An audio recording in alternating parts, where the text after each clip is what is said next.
please, don't try anything that you're about to see us do at home. Ever. On this episode of Mythbusters, it's a Crimes and Misdemeanors special. Look at that. As the team puts the latest security alarms to the test.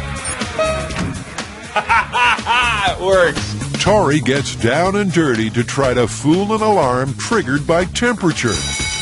Oh, yeah. Adam and Jamie attempt to foil a fingerprint scanner. Yay! Then Carrie turns chicken. Don't try what you're about to see at home. To silence an alarm sensitive to sound. Finally, Jamie and Adam replicate a crime movie myth. Can water really be used to break into a safe? 1. Who are the Mythbusters? Adam Savage. Ants are all over my head, man. And Jamie Heineman. Gets me all worked up just looking at it. Between them, more than 30 years of special effects experience. That was heavy. Joining them, Grant Imahara. Go get him, boy. Tori Belleci. Whoa! And Carrie Byron. That was crazy! They don't just tell the myths. They put them to the test.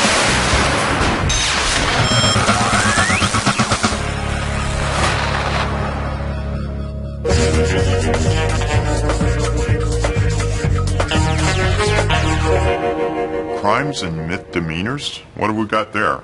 Well, you remember a while back we actually did a whole bunch of myths associated with the crimes perpetrated in movies? Oh yeah, even I got excited about that one. Yeah, actually, that was one of my favorite myths ever. Mine too. In Great Hollywood Heists, the team constructed a course that it then armed with Hollywood-style security devices. From getting around laser beams and picking open a safe. Got it. To climbing an air duct. No heist whodunit was left untouched. So what? Are we doing more of that? Not exactly. Last time we were testing to see if we could beat some mythical, like movie-style alarm systems. This time we're going to try some real-world alarm systems and see if we can beat those. And those systems are going to be an ultrasonic motion detector, a thermal alarm, and a fingerprint door lock. And we're going to install them in the original assault course. Great. That sounds cool. Wait, that's not all. This time we're going to have you blow up a safe without destroying what's inside. Well, let's get cracking. Let's get cracking. Sure. What? So the team has got 3 new alarm systems to overcome before a safe filled with water gets blown apart. But first up, it's time to point the finger at Grant, who's turned locksmith.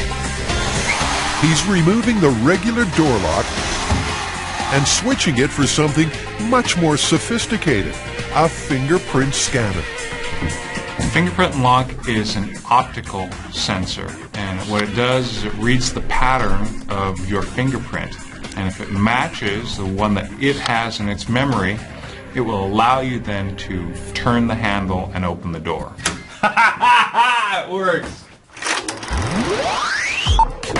Because all of us have different fingerprints, this lock, which scans human thumbprints, can be tailor-made to only open to one person, which for this test is Grant. Here's how it works. So you hit pound, pound.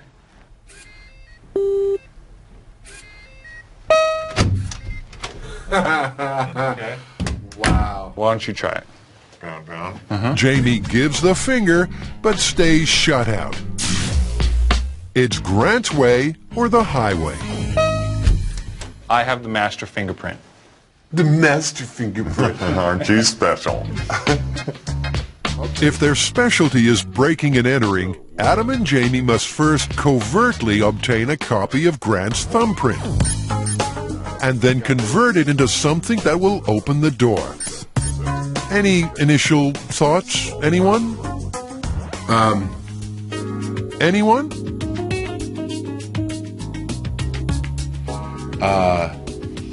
It's not looking promising. And then Jamie plucks out one of his more surreal ideas. I figure that we'll have some kind of a rubber thumb that is maybe hollow and attached to a turkey baster. You're pumping away on the turkey baster to make it, pulse. Because it's hardly looking finger-licking good, Adam and Jamie are going to start by hacking into something a little more straightforward. The trick is it's going to ask you to put your thumb on and then take it off probably 8 times. This computer supposedly uses a much more low-tech thumb scanner. So with Jamie's digit entered as the master print, finger enrollment complete. They're going to practice on this. And the first step is to see if it's even possible to lift someone's fingerprint in the first place. Oh, that looks beautiful. They try the classic dusting technique. That doesn't really look quite photographable, though, does it? But it only roughly reveals the print. So for a clearer view, Jamie sniffs out another forensic favorite.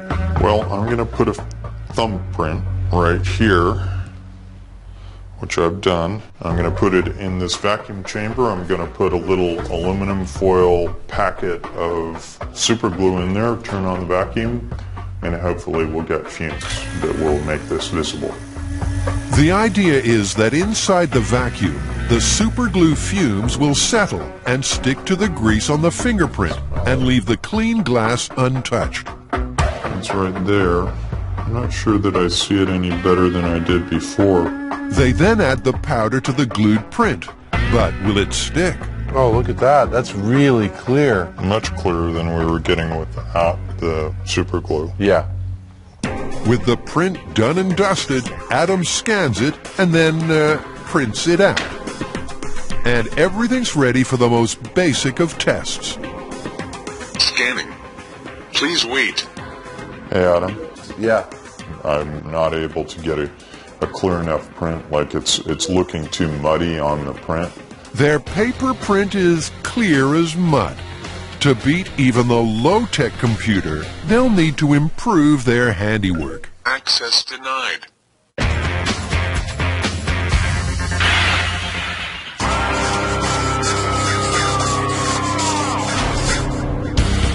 While Adam and Jamie point the finger, the others are handling a different spectrum entirely. They're hot to trot with thermal motion, an alarm that's triggered by temperature. All people emit infrared energy in the form of heat. So what this does is it takes a room, it gets a snapshot of what the room is, and if it sees some large chunk of its picture having more infrared energy, it'll trip the alarm. Watch what happens with Tori. As soon as he enters the room, his body heat is picked up by the sensor, and the alarm starts to sizzle. This one's going to be tough to beat, but the team does have a secret weapon, a thermal camera. You ready to go? Get my thermal signature. Yep. So we're going to do the baseline first, and it'll be front, side, and then back. All right. The thermal camera also recognizes different temperatures, and it shows exactly why Tori triggered the sensor. Okay, turn to the side. The skin on his hands and face are aglow at 98 degrees. But even his clothes are much hotter than the background blue 63. Now back. So right now I'm seeing a lot of radiation from his neck and a little bit on his shoulders. To stand a chance of beating the alarm, they need to get Redneck Tori's output to match that of the blue room temperature, making him thermically invisible. That's cool. And first up, they're going to chill Tori with a CO2 fire extinguisher. Carrie's not warming to this idea. I foresee 2 problems just to start with using the CO2 extinguisher to mask Tori's thermal signature. First of all is getting consistent temperature over his entire body is going to be extremely difficult, being that it's just sort of a blast that comes at him. The second problem I see is the fact that he's going to heat it right back up, and he could be in the middle of the room when that happens. And the third is that it's dangerous. Do not spray your friends with CO2 fire extinguisher. It's not a good idea. Leave it to the experts. Okay, ready. So possible frostbite. Let's do it. Hit him. Carrie gives Tori the cold shoulder as she lets fly with the cooling CO2. And almost immediately, his heat output plummets. Great. Go for it. Okay, alarm is armed. With all the hot reds and yellows gone, will Tori still register on the thermal detector?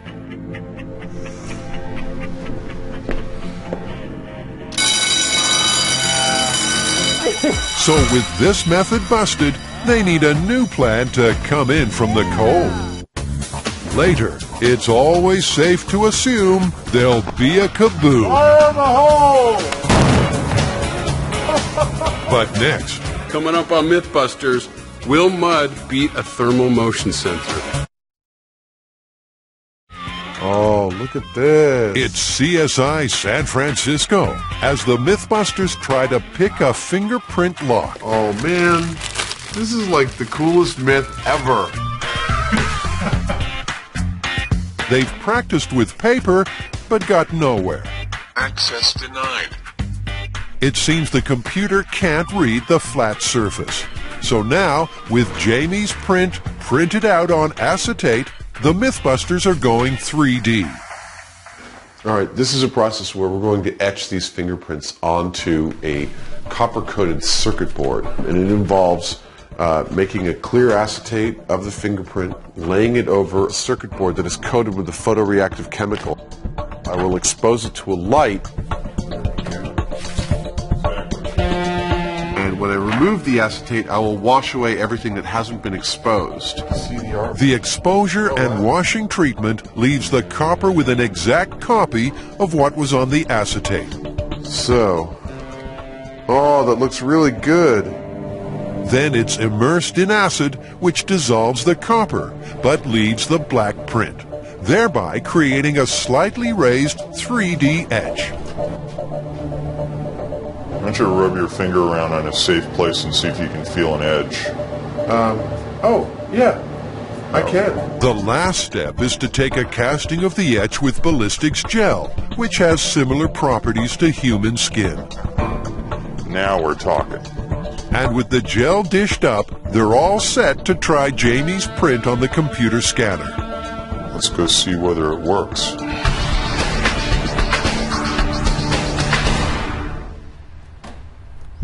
Access denied. Access denied. The problem is that the ridges aren't deep enough on this. I'm getting a pattern, but it's just not there. When you put your own thumb on it, you see a bunch of distinct lines. With this thing, we're seeing kind of a blob. The etch simply hasn't created a clear enough print to con the computer, let alone Grant's superlock. That's not working, so I guess plan B would be to... While Jamie tries to figure out plan B, Carrie's pulling off the other part of this impossible mission, getting hold of Grant's thumbprint. Grant doesn't think we can covertly get a hold of his fingerprint. He gets really suspicious every time Jamie or Adam comes over here. So I'm going to have him copy a stack of CDs, and hopefully that way we can get a hold of his fingerprint. He's going to come to the store any minute. It's freaking me out. Carrie's turned double agent to try to snare Grant's thumb, and a CD case may be the perfect foil. And bingo, he takes the bait.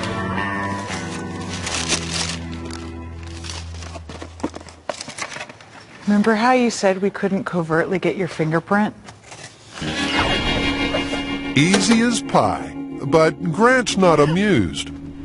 Yes, I told the producer yesterday that it would be almost impossible to covertly get my fingerprint. Apparently, I was wrong. Weren't expecting a double agent, were you? Yeah, from our own team. With the master print under wraps, Jamie successfully dusts it off, Look at that. scans it in, and when he prints it onto acetate, he has one of those Heinemann moments of genius. as you can see here, the prints that we were getting are all kind of jaggy looking. It's not real clean lines. So I realized that I can go back in this scale with a marker and clean up these jaggies, and then we can shrink it back down, and we'll retry our etch and see if that works. It's a fine line, but with both Jamie and Grant's prints cleaned up, first impressions are that this might just work. Dude, I think that's perfect. With their hopes raised, it's back to the etch. But in case you're thinking of trying this at home, maybe we've edited out one crucial step. So, sorry, but you can't. Jamie? Yeah. These look beautiful. Good. I think they're really, really good. Jamie makes new gel prints, and then it's all ready to test. This time, the computer doesn't reject it straight away. It reads it some more, and then... Access granted. Yay! We got it. Yes? Yes. Dude! You just made my day. With access granted on the computer, it's time to access Grant's Superlock. But that's taking things to a whole new level. Welcome, Jamie. Hey! So it works. Fantastic. That is awesome. Back with the temperature-sensitive sensor, chilling Tori with a CO2 fire extinguisher didn't make him thermically disappear. So now, the team is diving headlong into a new tactic that might. Well, up next is a neoprene suit, and hopefully that will mask his thermal signature. The neoprene suit aims to tackle this myth in a different way. Wherever the neoprene crosses you, it's like it disappears. Like a ninja. Rather than alter Tori's temperature, the insulating wetsuit should prevent his body heat from escaping, meaning he won't register on this thermal camera or the sensor in the room. Whoa, that works great. Dude, you do look like a ninja. I think this is going to be my new outfit on Mythbusters. Once Tori's covered up all the nooks and crannies, will the wetsuit sink or swim? All right, here I go.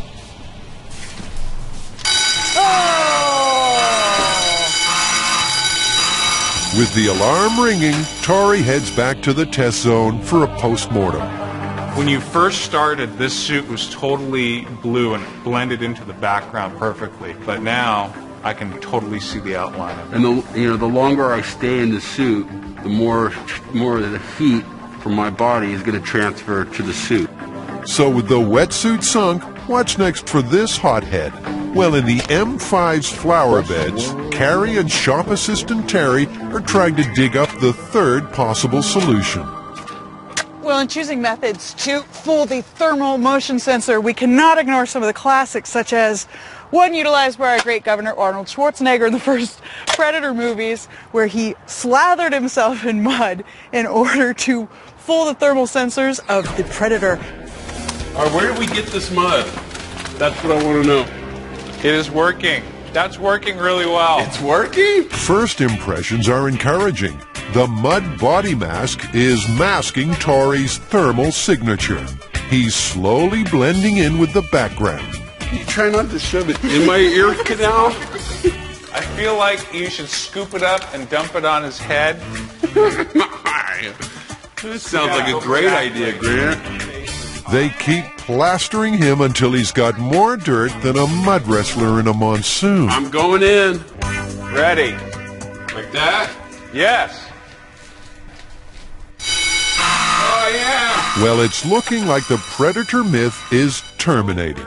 The mud, like the neoprene, has warmed up too fast, meaning that Tori's heat seeped through and soiled the sensor. And Tori spotted another problem. If I was trying to break into a building covered in mud, I think it'd be probably pretty easy for the police to find me because they would just follow my tracks. For the mud, it's hasta la vista, baby. Still to come, Grant strips for science. Put your clothes back on! But next, it fits like a glove. will the finger lock get foiled? Well, there's your problem. Back with the Finger Fiddlers. Adam and Jamie have just tasted success. Using a ballistics gel fingerprint, they beat the computer scanner. Welcome, Jamie. Hey! So it works. So next up, it's Grant's fingerprint lock that has his thumb as the master. To rise to the challenge, Adam's getting hot under the collar. He's fetched the etch of Grant's covertly obtained print and has made a latex copy that he's going to plant straight onto his warm, sweaty, pulsing thumb. Okay, so you guys ready? Yeah, we've been working on this for days, and I think we have a couple things that might work. Cool. Okay, well, I'll be here monitoring. All right. You first. Okay. Here's my patented Imahara thumb.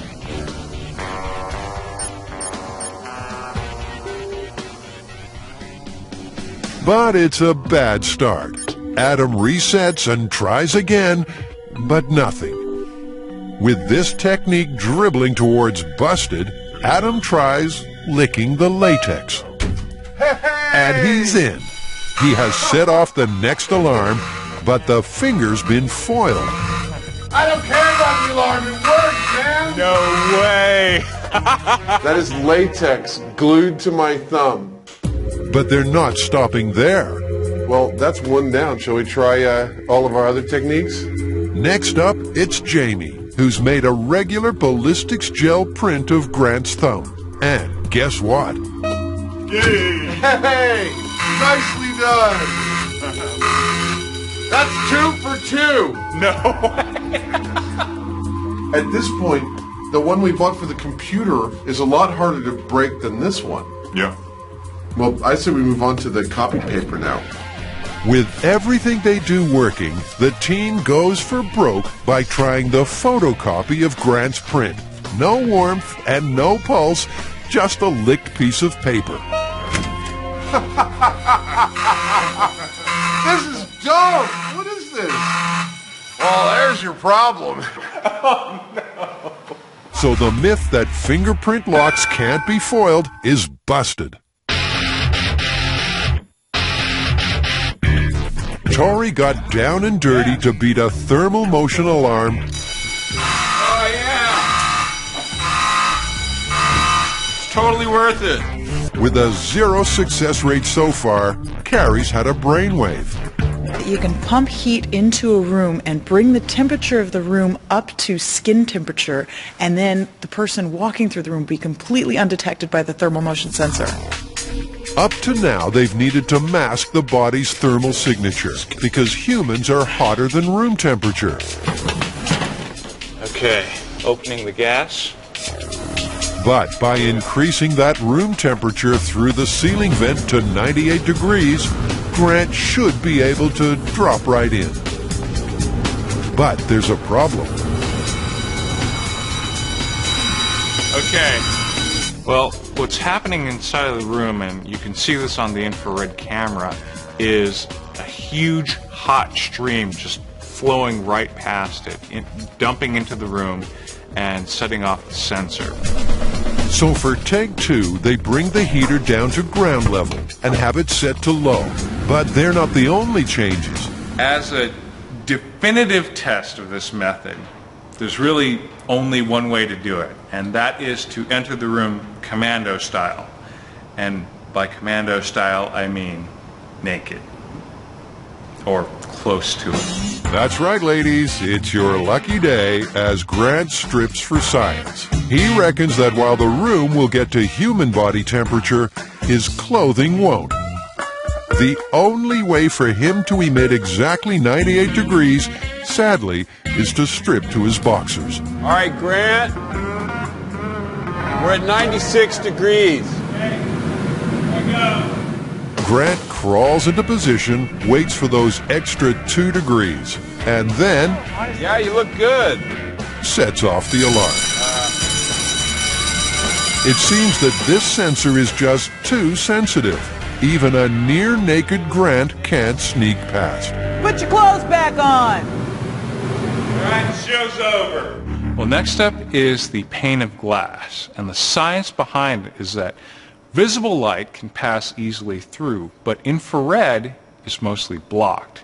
And since this sensor is looking at infrared energy, that's a very good chance of masking Tori's body heat signature. In theory, the thick glass should finally crack this alarm. That's cool.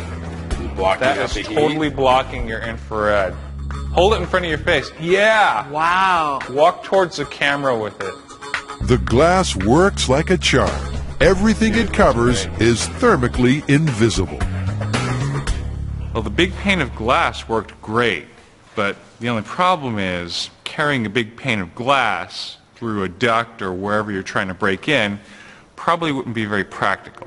So what I propose is we try a different approach. Because walking up to the alarm with glass in hand isn't really realistic, Grant's building a special glass-holding clamp. All right, we're going to time this one, and I'm starting it now.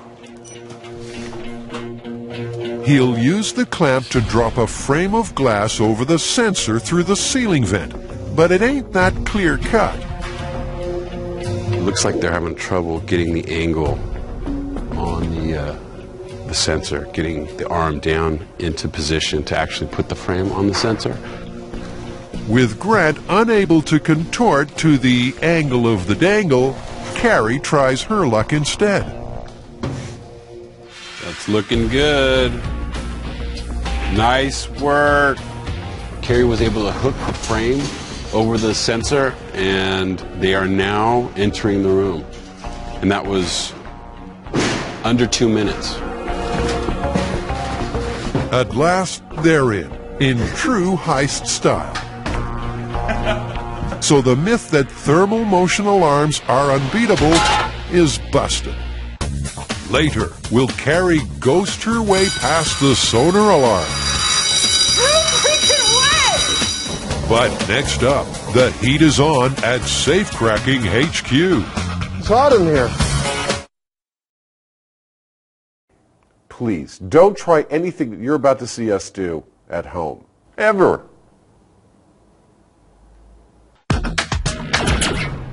In Crimes and Misdemeanors, Adam and Jamie are about to blow a safe out of the water. Water's safe. What's this about?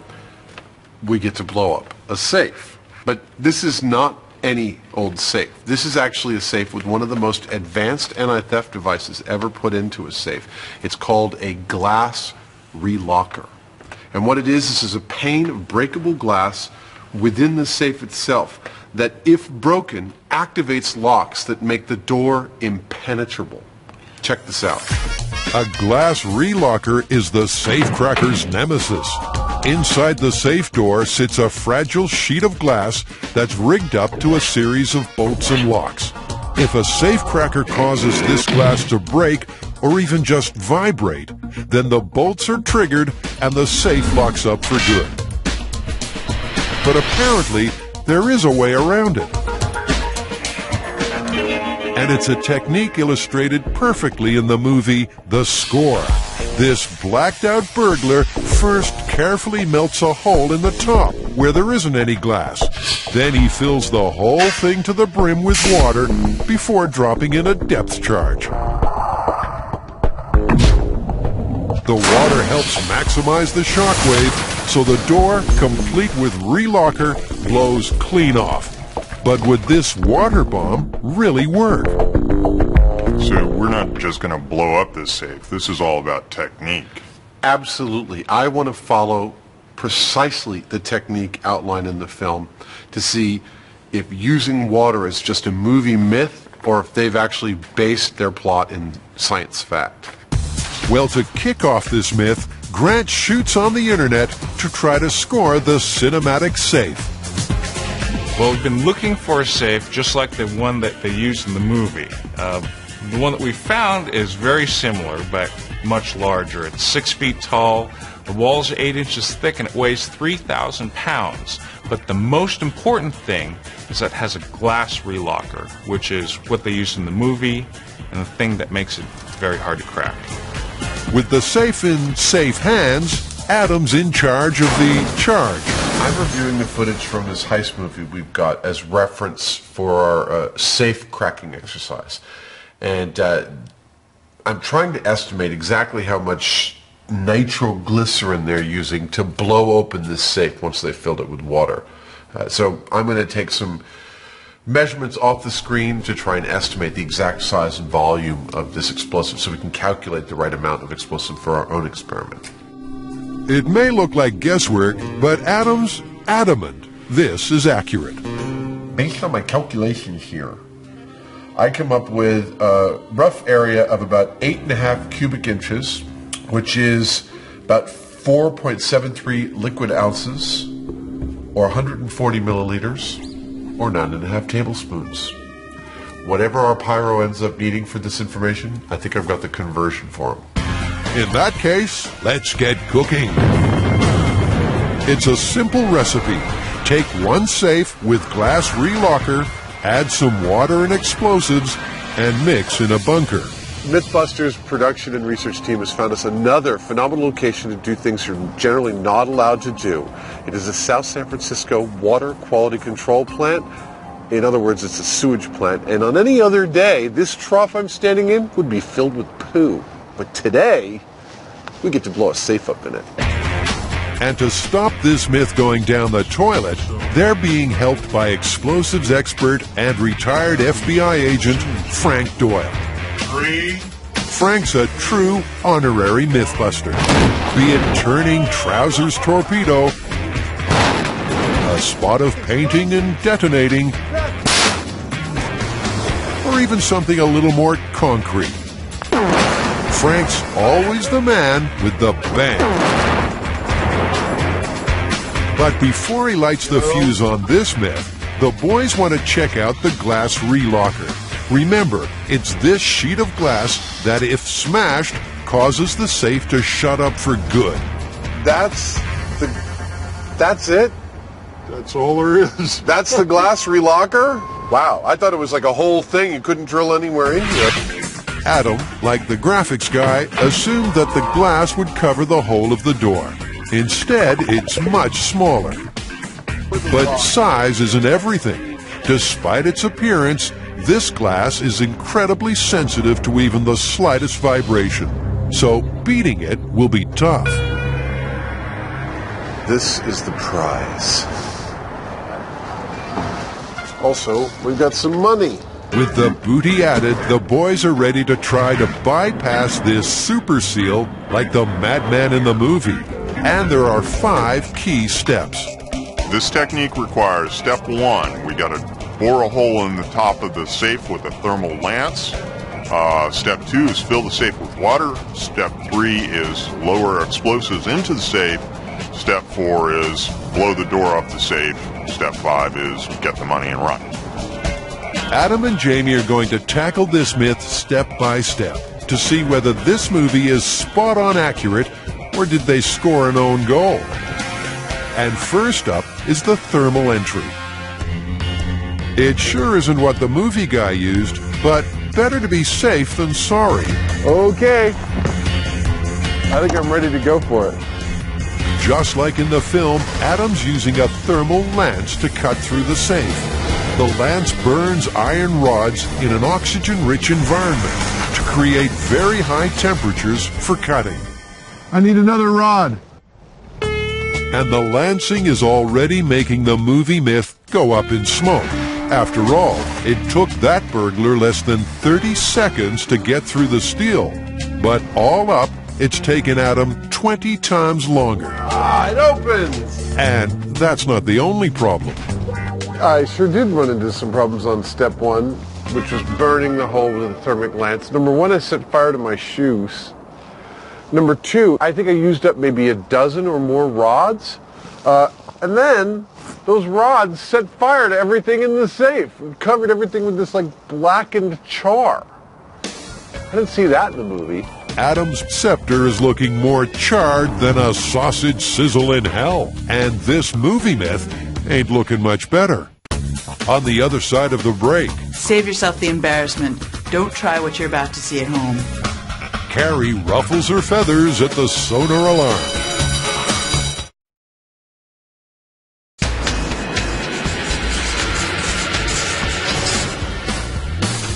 just when the team thought it was safe to raise the maze to the ground, there's one more security device to test. What I'm doing right now is I'm installing the sonic motion detector. This is going to be a tough one to beat. An ultrasonic motion detector? Sounds alarming, but how does this one work? An ultrasonic motion sensor sets out a very high-frequency sound wave, which bounces off all the walls in a room and comes back to a receiver in the sensor to create a pattern. Now, this pattern, it will know as sort of the status quo of the room, and anything that interrupts that will set off the sensor and alarms will go off. So let's get this straight. The detector times how long it takes for a high-frequency sound wave to travel across the room and back. If anything gets in the way of the sound wave, it's reflected back to the sensor faster, and the alarm gets triggered. And the first step in trying to silence the sonar is to get some fabric that can soak up the sound. Well, if you need a sound-absorbing material, I really couldn't think of anything better than maybe a shaggy shag pile carpet. So definitely going to hit up this retro store and see if they have anything like that. Carrie's hoping that a thick rug will absorb the sonar's sound waves and so prevent them from being reflected back. She reckons this might trick the alarm into thinking everything's normal. I don't know if color's going to have anything to do with it, but this is the thickest one I have. The yellow? Yeah, definitely. I wrap myself up in this, so I'm going to look like a Muppet. Or Big Bird.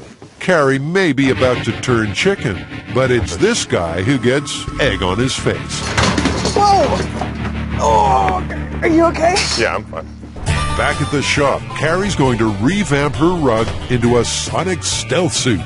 But not everyone's thrilled at the thought.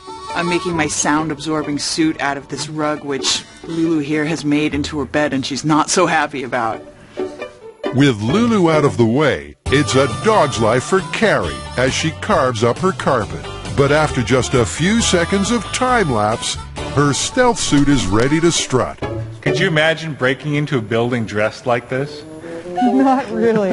She may look like a big bird, but will it cause the alarm to go, "Open sesame"? The alarm is active. Save yourself the embarrassment. Don't try what you're about to see at home. It's an alarmingly good start, but then... this chicken's a jailbird. Are you surprised? It looked like you were going to make it. With the suit down for the count, it's time for a new tactic.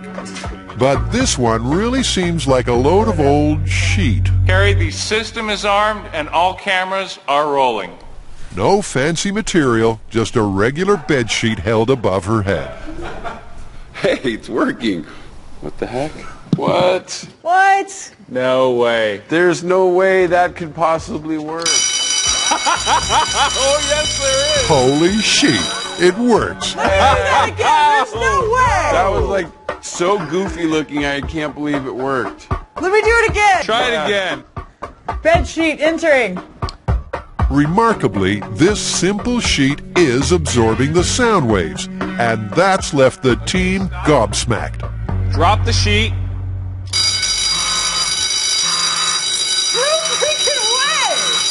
You can't be serious. I am serious.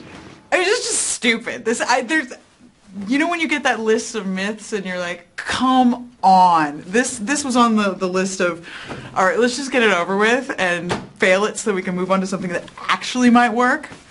Holding up the bed sheet fooled the sensor, which is kind of mind-blowing.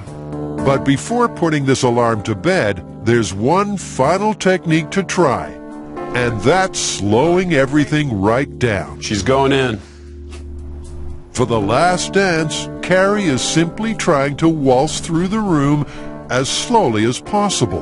All right, so she is definitely in the path of the motion sensor. To stop the alarm going off all the time, it has a threshold level of movement needed to trigger it. By moving snail pace slow, it may be possible to sneak under this threshold and go undetected. Looking good. Yeah, she is looking good. Of course, it's hardly compatible with a fast-paced heist, But after 20 minutes of inching, she's through. You're almost there, Carrie. Just a little more. All right, you're clear. She made it. You're clear. Nice, you Carrie. made it. They finally silenced the sonar. Okay, now jump in the hallway and set it off.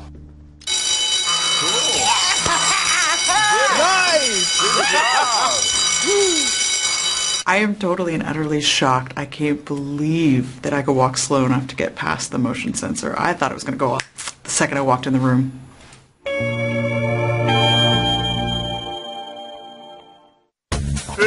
Coming right up. The mother of all safes gets blown to smithereens. Look at the door! Wow! Adam and Jamie are attempting to copy this movie crime cliffhanger to see if they can blow a safe filled with water. The reason that they use water is because the safe is equipped with what's called a glass relocker. It's a very ingenious anti-safe cracking device. If you try and drill it, there's a pane of glass there. And if that glass breaks, there are these locks that engage as soon as that glass breaks. Well, the only way in is to just blow that door right off. That's the theory, but it's not going well. The first step involved lancing a hole in the top. And while it didn't trigger the relocker, when Adam inspected the loot, he got more than he bargained for. Yeah, at this point in the myth, we haven't even come close to opening the door, and already the loot, including my prized scepter, is already mostly destroyed. But as ever, on Mythbusters, it's onwards and upwards. Well, next we got to close this thing up and fill the darn thing with water. That's part of the process. We'll see whether the water stays in the safe. It's step 2, the water filling. Go for it. But that has more problems than step 1. What a shocker. With the safe about as watertight as a sieve, Adam and Jamie need to seal her up, something which the movie burglar wasn't obliged to do.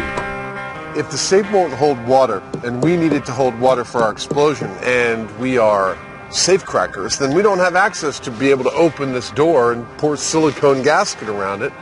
We've got to seal it up from the outside somehow. And the best thing I could think of, both Jamie and I thought about it, was butyl. Jamie used to use it to repair leaks in his boat from the outside underwater. This is awesome stuff, but we're hoping it'll work. In terms of stickiness, the butyl is brutal. And after papering over the cracks, it's time for filling take 2.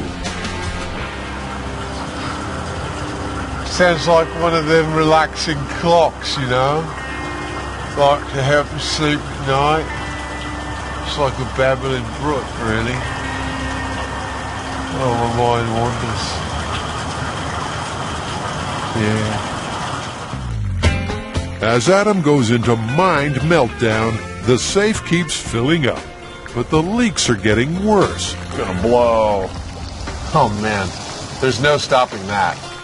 It's another fill failure. It's bad news for the myth, but the only way to fill it to the brim is to seal the safe from the inside.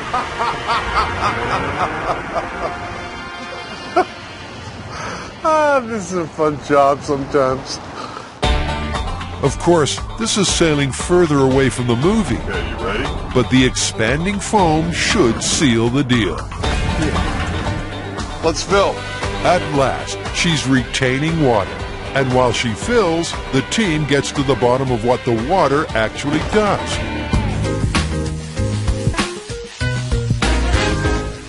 Well, what are the physics involved here? What does the water do with the explosive in the middle of it that makes it different? The water does not compress when the explosive detonates. So you have some dynamic energy pushing evenly against all of the water surroundings, against all of the surfaces on the inside the safe. So does it make the explosion more intense? No, you don't change the energy, you just more or less concentrate the distribution of the energy. So it just more efficiently transfers that shockwave from the explosive valve to the outer walls of the Yes, safe. Oh, okay. yes. So in theory, the water is a good system to blow out a safe. But in case the shock wave is more like a tsunami, the blast shields are locked into place. And just in time, because back in the sewer bunker, the water closet is fit to burst, meaning it's time for the boom. So let's mobilize. Let's do it. Remember, this is the result they're hoping for. The safe door neatly parts company. The glass relockers are beaten, and the booty is undamaged.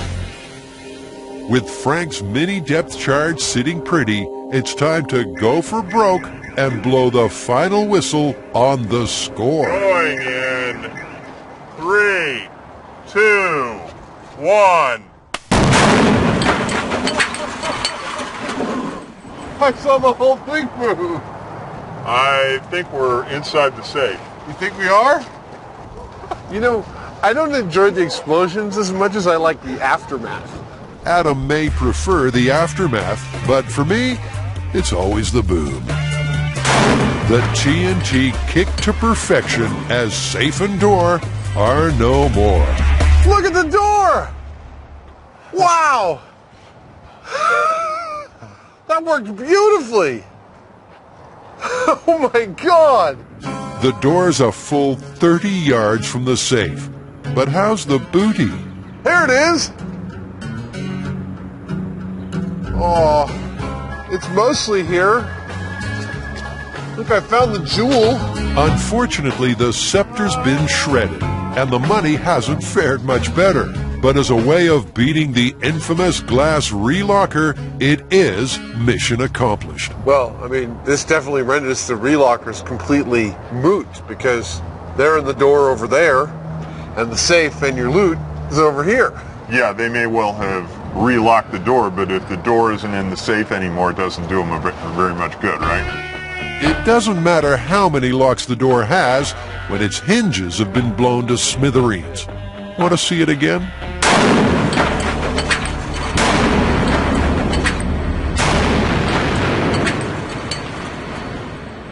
Well, I'd say that technique worked. What do you want to call this one?